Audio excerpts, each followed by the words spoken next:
introduction I want to give you. 1967, American writer Lynn White Jr. really shocked the whole world. He shook the foundation of Christian theology on ecology and environment. The title article is The Historical Roots of Our Ecological Crisis, 1967, in which he really accused Judeo-Christian traditions of holding a theology that encourages exploitation of the environment. Actually, anthropocentrism, because Judeo-Christian, they give value to only one species, so worthy of this planet, that is humans alone. The rest of all creatures are designed to serve human purposes. So that was the theology. Actually, the text I want to give you, Lynn White Jr., he told one word, that is dominion. That is the word which caused ecological crisis for the past 2,000 years.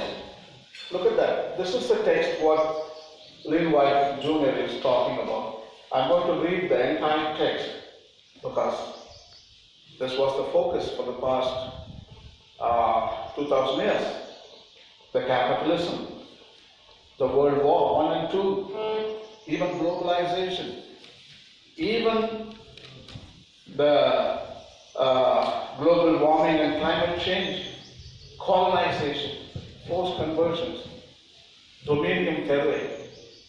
Everything was orchestrated because of this misunderstanding of one word. The Bible doesn't mean it.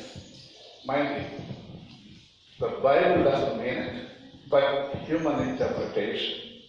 So I want to read the entire text, which was a cause for the ecological crisis, even in the 20th and 21st century. Even today it continues. This is the foundation on which every progress and development and every projects are imagined and they are orchestrated. And God said, let us make man in our image, after our likeness, and let them have dominion over the fish of the sea, and over the fowl of the air, and over the cattle, and over all the earth, and over every creeping thing that creeps upon the earth. So God created man in his own image, in the image of God. Humans are image of God. Others are what is soil, imago mundi. In Latin it is known as imago Dei, that is the image of God. Only human, they are the superstar. All the rest, they don't have any value. Created He, male and female created He, them. And God blessed them. And God said unto them, be fruitful and multiply. This is the cause of 7 billion people on planet Earth. The carrying capacity of the earth is only 3 billion, but we are 7 billion. You should keep in your mind, when this commandment was given, there were only 2 humans on the face of the earth. Adam and Eve. And the same thing is being repeated today to 7 billion people. Be fruitful and multiply. And replenish the earth. They forgot that. And subdue the earth. And have dominion over the fish of the sea, and over the fowl of the air, and over every living thing that moves upon the earth. So, the focus was here. Focus was here 2,000 years. Focus was there. Focus was there. You go to every library in Europe, you find big, big books written on dominion, subduing the earth. Everything dominion philosophies.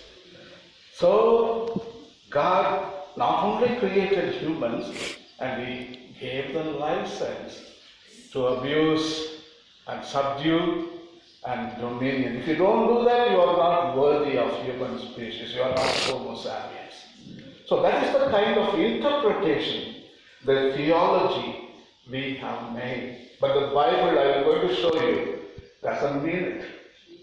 It's the wrong reading for the past 2000 years. This is 1967. Lynn White, just watch Pope Francis' wording, chapter 3, in Laudato Si. So, very different. I don't find much different. 95% of the wording is identical. Only few words are different. That is Lynn White.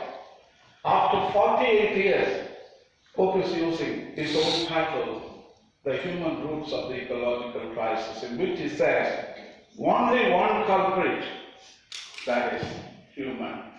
Now it is not only one thief, there are 7 billion thieves. We should call the same that the Arabian Night stories, Ali Baba and 7 billion thieves. It's not what it is anymore.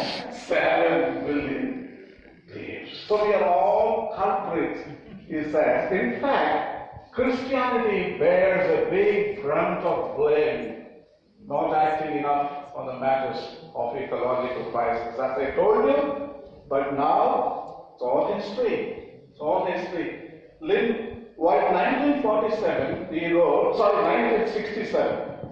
Sorry, mark my words, 1967. Sorry. So what a coincidence. Pope Francis is answering in the paragraph number 67. It's a coincidence. I was shocked. 1967, the article where Lynn White accused of the Abrahamic religions, which means Christianity, Judaism, and Islam also. So now Pope is answering exactly paragraph 67. So this is the position of all this is a blueprint on which every Christian is going to act from now on. So I want to read it. It's very important writing from Pope Francis himself, the leader of 2 billion Christian people. See, now he's denying everything. Previously, image of God. Image of God. You're all image of God. But he says, opposite. We are not God. That pulverizes your image, your self-esteem. It's all reduced to rubber now. You are doomed. You are not God. The earth was here before us. It has been given to us. This allows us to respond to the charge. Which charge? Lynn White. It's referring only in few words you can capture Pope Francis's mind. He's not explicit and he doesn't provide any footnotes. Nothing. Only you have to detect and you have to read in between the lines. That Judeo-Christian thinking on the basis of the Genesis account, with God's man dominion over the earth, has encouraged, he's admitting, yeah, Lynn White is right. He's absolutely has encouraged the unbridled exploitation of nature by painting him as domineering and destructive by nature. This is not a correct interpretation of the Bible as understood by the church. Although it is true that we Christians have at times incorrectly interpreted the scriptures, nowadays we must forcefully reject the notion that our being created in God's image and given dominion over the earth justifies absolute domination over other creatures. That is very clear. That is the starting point for Christians to act. This is a revisioning. Again, it is not a reconstruction. He is far away from apology and he is in revisioning mode. Read the scripture and it comes up, revision mode is yielding now. This is the outcome of revision. Now he has completely rejected Genesis 1:26-28 over, but he comes to another text, chapter 2, Genesis, verse 15, where God talks to man, he gives the land and he says to man, till it and keep it. That's it. The first one was blah, blah, blah, dark wording, so much text. But here only two words. Till it and keep it. That is what Pope Francis is giving as a starting point for each and every Christian, not only Christians, to the people of goodwill. In other words, to 7 billion people on the surface of the earth. This is what it is. The biblical text ought to be read in their context with an appropriate hermeneutic, recognizing that they tell us to till it and keep it, the garden of the world. Tilling refers to cultivating, plowing, or working, while keeping means caring, protecting, overseeing, and preserving. This implies a relationship of mutual responsibility between human beings and nature. Each community or each person can take from the bounty of the earth whatever it needs for subsistence. But it also has the duty to protect the earth and to ensure its fruitfulness for coming generations. That is intergenerational justice. Intergenerational justice. Our ancestors, they preserved all right, but this generation, I think we are plundering. The planet is already exhausted. In our zeal to build and possess, we may lose what we have. We may lose what we have. Pope Francis writes as follows: the earth is the Lord's, it's not yours. Earth does not belong to you, you belong to the earth. Earth is the Lord's. And he says, to him belongs Laudato Si. Laudato Si means, be praised to you. That's the title of the poem which was written by St. Francis of Assisi 800 years ago. That is the canto del creature. That means the canticle of creatures, in which he calls brother sun, sister moon, brother wind, sister water, mother, sister earth, brother fire, brother wolf, sister land, sister death. It's a cosmic family he's talking about. He's not talking about our human family. Our family is not, it's a delusion. Father, mother, grandma, and aunts and some uncles. We have thousands of uncles and aunts in the natural world. Our family is so big. We are not 50 years or 80 years or 65 years old. We are 15 billion years old. Our makeup is something miraculous and mysterious. We are eternal. We are not somebody live and die and disappear. No, you are here eternally. You are present in the past, you are present in the future, and you are present right now. The Hindu literature, like Manika Vasara, beautifully wrote so many beautiful poems about that. Such a beautiful stuff. You see, Pope Francis is saying at last, you learn from ecology. You know why because you learn from ecology? Because they are here 4.5 billion years they are existing. They must be doing something right. That's why they are living. We, only 4 million years, if you believe science. If you believe Bible, we are only 5,000 years. So, 4 million years with 40 lakhs we have been living, and already we are facing our own extinction. Pope Francis is asking a question, we must be doing something wrong. That's why we are facing extinction. But frogs are doing something good. They are doing something right. They are existing for the 350 million years. So why don't we learn from frogs? Why don't we learn from snakes? Be prudent like snake, Jesus says, isn't it?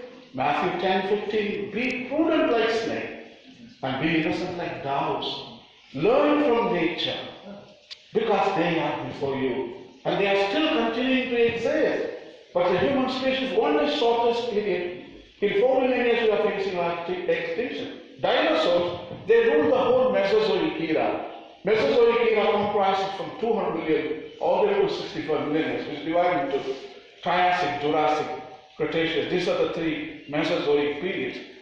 When the dinosaurs started, they were small like iguanas, and then they grew bigger in Triassic.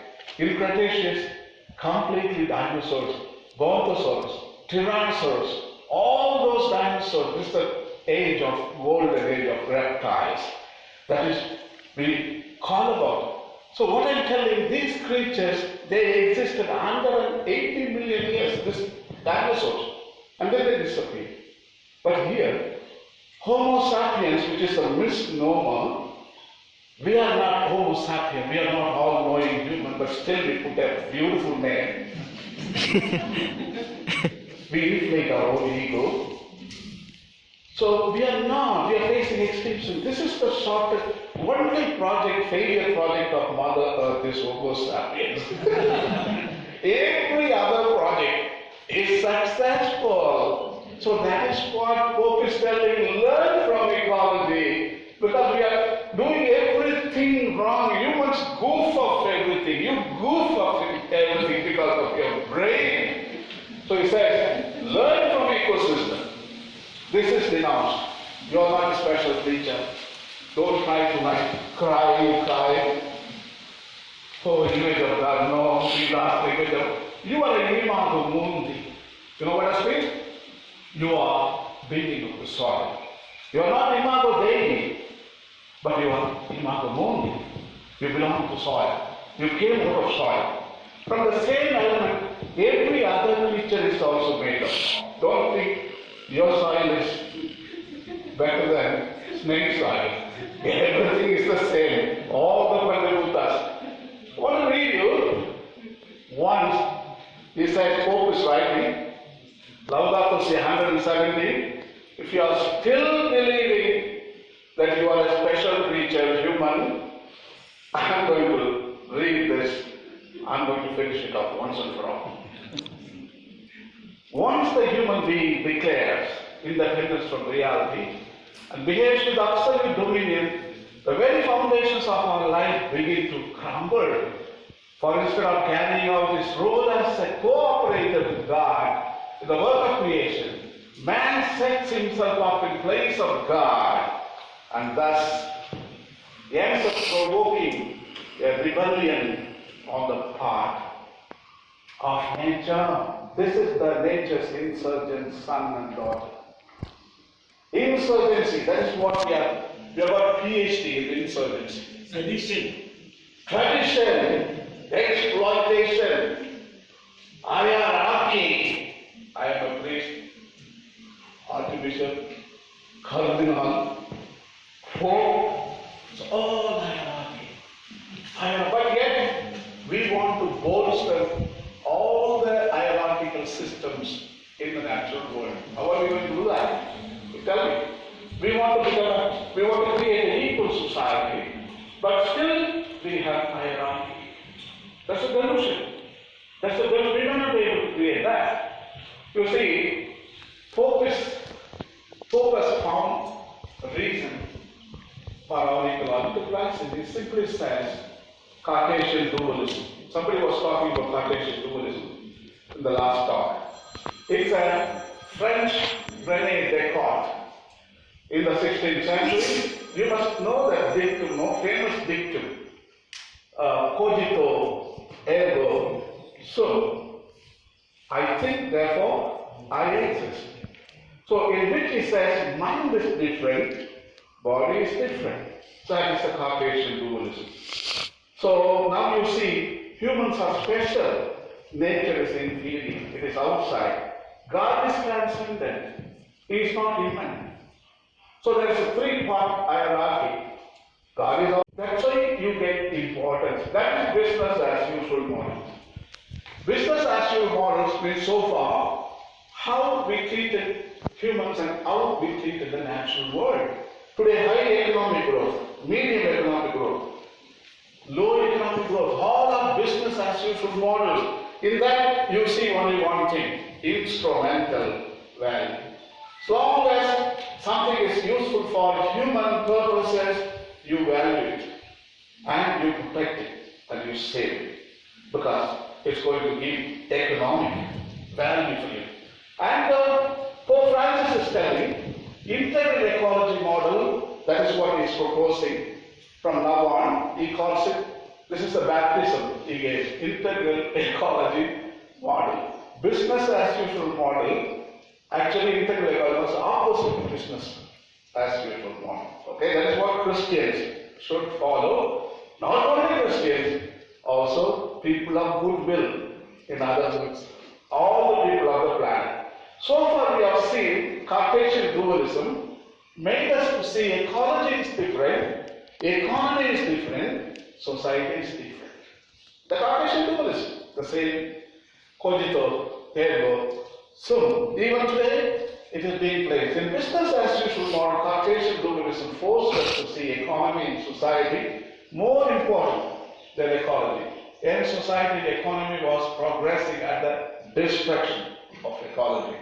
And then, because the environment and ecology is different outside me, so I can destroy it, I can abuse it, I can take it, because it's not part of me. So I'm not hurting myself, I'm hurting only ecology and environment. So, at the destruction of ecology and environment, humans try to progress. But Pope Francis says that these three are integral, not separate. All the talks for the past yesterday, day before yesterday, this morning, everybody was coming to that integral part of the vision of nature.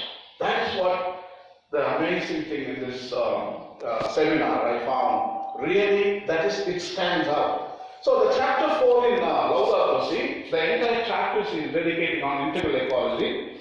It's a theory. You see the three. One is society, that is ecology, environment, economy. These are three. Everything is separate. So far we have been blaming each other. Society was blaming economy. Economy was blaming markets or society. We are not taking responsibility because we are not together. Economy can easily blame society. Society can blame economy. Economy and society can blame ecology. So it was a blaming culture. We were victims, in fact. So Pope Francis is telling all the three, they are together. I want to explain here. See, so far environment was outside. Society, economy, ecology, all separate. But now Pope Francis is putting it round. No, everything is integrated. Everything is connected. If you are hurting ecology, you are hurting society, your economy. If you want the economy, progress and development, you are hurting society also, because only 1 billion are benefiting. Other 6 billion, they don't benefit at all. So you are hurting society. And when you take too much, you are hurting the environment.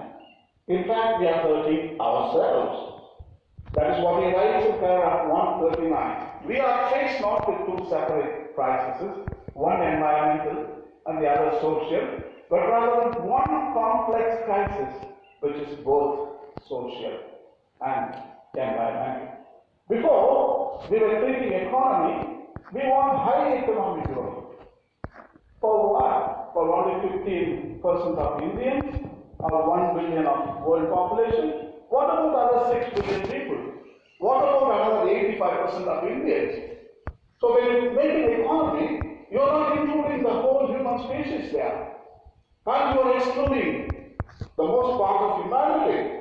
So Pope is telling, so far we have been valuing economy only for certain people. So society, we didn't treat them okay because most of them are poor. And environment already paid big price. These two are collateral damage. Economic growth always produces collateral damages. One in society, one in environment. So Pope is telling, put them together. We are not going to blame all of it together. So you come, it's only one vision. He writes, an economic ecology capable of appealing to a broader vision of reality. The protection of the environment is in fact an integral part of the development process and cannot be considered in isolation from it. This is what Pope Francis is brilliant about. Now he says, learn from nature. I need some volunteers. Please, one come here. I want to I want to show you a small experiment. Organism, don't call human, okay? Organism, we are all known as organisms in integral ecology. So, now he is going to become a population. 2 people, one more. So now he has become 2, so we call it population. Now you can call them human population. Both are named. Yeah, it's okay. Woman, you can go to woman. He can be American or Australian also. Then one more person. You come. This is, for example, I call it a deer. This is a deer, okay? Hiran. Now he is a single hiran. One more, come. Sorry, somebody else. Yeah. Now they become deer population. So these are all animals we are talking about. Still we are missing. This is biotic. Biotic means living animals. So now we need, in a living biotic, we need trees and we need grass. Because these, how we eat them? It's interconnected. So we are interdependent. Without grass and without trees, they can never have anything. So we are putting some trees here. Okay? Here are the trees, here is the grass. Still biotic, they are still living. Now, in order to make a community, we have to bring all of them together. Everything comes as in one ecosystem, they all come together. So this is called community. Because there is a human population, deer population, snake population, and grass population, and tree population. This is still biotic. We are talking about living. So this is called community. Now we are going to make it an ecosystem. So we need to just attach abiotic components, non-living parts. That is Panchabhutas. Soil, water, air, and sky and fire. So you add them sunlight, and you just add to this. This is the abiotic, and that's a biotic. This is the environment, that is the ecology. Ecology is living, environment is non-living. We both come together, this is called the ecosystem. That is the secret. Now, Pope is telling, you see, all the components here, the biotic, the abiotic, all of them are working for the common good of the ecosystem. And Pope is asking, how come only humans work for self-interest? That's the point. Every single organism is working to maintain the common good of the cosmos. Let us put in a bigger word.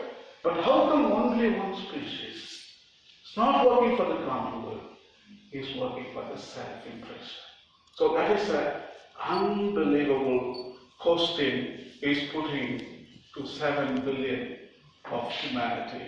So that is the question. That is a very, very eye-opener today. So how are we going to fit into an ecosystem? Work for the common good of this cosmos. That is the big challenge.